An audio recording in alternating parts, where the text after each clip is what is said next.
आज सकाळी अतिशय दुःखद घटना घडलेली आहे। अतिशय अनाकलनीय अशा परिस्थितीमध्ये विमान अपघातामध्ये राज्याचे उपमुख्यमंत्री अजितदादा पवार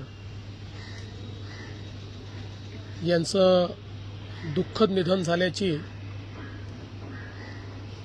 वार्ता सर्वांना मिळाली आणि संपूर्ण महाराष्ट्रामध्ये शोककळा पसरली।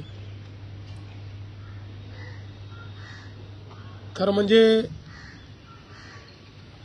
श्री अजितदादा पवार महाराष्ट्रातले एक लोकनेते होते आणि महाराष्ट्राच्या कानाकोपऱ्याची माहिती असलेला, महाराष्ट्राच्या प्रश्नांची जाण असलेला अशा प्रकारचा हा नेता होता की ज्यांच्याबद्दल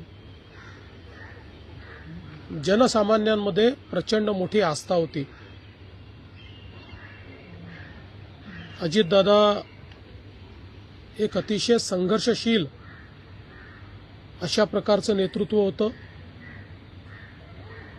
आणि सर्व परिस्थितीमध्ये न डगमगता पुढे जाणारं अशा प्रकारचं व्यक्तिमत्व होतं।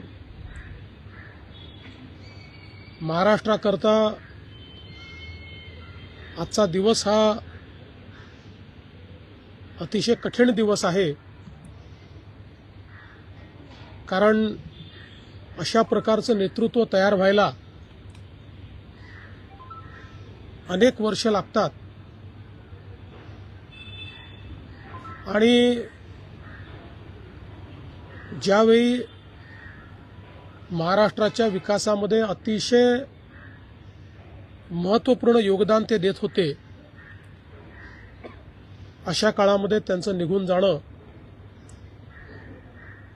हे अविश्वसनीय आहे, मनाला चटका लावणारा आहे। माझ्याकरता तर वैयक्तिक एक दमदार आणि दिलदार अशा प्रकारचा मित्र या ठिकाणी सोडून गेलेला आहे। त्यांच्या कुटुंबावर देखील हा प्रचंड मोठा आघात आहे।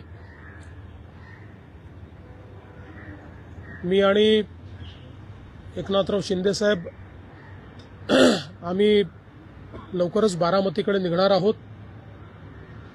सकाळपासून मी सगळ्यांच्या संपर्कात आहे। माननीय प्रधानमंत्री महोदय, माननीय गृहमंत्री महोदय सर्वांशी चर्चा करून त्यांनाही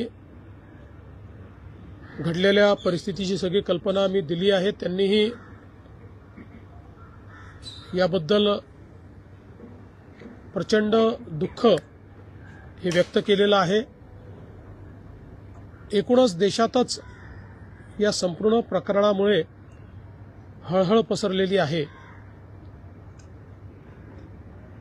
पुढच्या सगळ्या गोष्टी ज्या आहेत त्या परिवाराशी चर्चा करून ठरवण्यात येतील। सकाळी सुप्रियाताईंशी माझं बोलणं झालं, त्यानंतर पार्थ पवारांशी माझं बोलणं झालं। एकदा संपूर्ण परिवार बारामतीला पोचल्यानंतर पुढच्या सगळ्या गोष्टींचे निर्णय हे त्यांच्या संमतीने घेतले जातील। महाराष्ट्रामध्ये आज शासकीय सुट्टी आम्ही घोषित केलेली आहे आणि त्यासोबत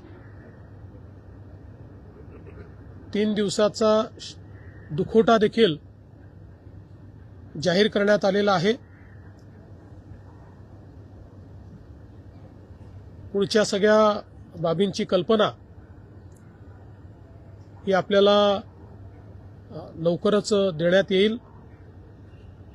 पण मला असं वाटतं की कधीही भरून न निघणारं अशा प्रकारचे नुकसान आहे. महाराष्ट्रातनं असे लोकनेते गेल्यानंतर जी पोकळी तयार होते ती भरून काढणं हे अतिशय कठीण आहे.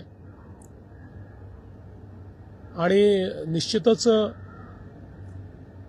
इतक्या सोबत, इतक्या जवळून आणि इतक्या संघर्षाच्या काळात एकत्रित काम केलेलं आहे की त्यातनं खरं तर अशा गोष्टीवर विश्वास ठेवायलाच